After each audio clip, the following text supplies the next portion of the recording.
苗圃八福第8課，凡事富足，樂奉獻，除貧窮，富足蒙福。第6天，瑪拉基書3章11節，萬軍之耶和華說：我必為你斥責蝗蟲，不容它毀壞你們的土產。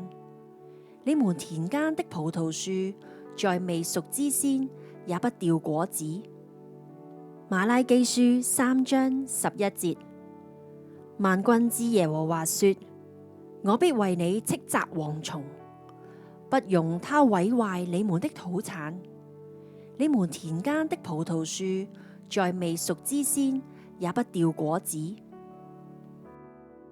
親愛的主耶穌，多謝你為我斥責一切蝗蟲的咒詛，求你幫助我，不容仇敵攻擊毀壞我的資產。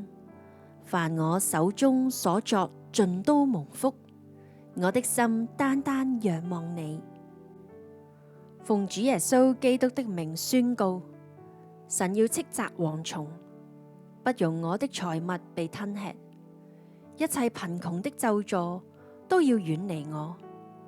神要祝福我所有的投資，都有合理回報，沒有任何不屬義樂的。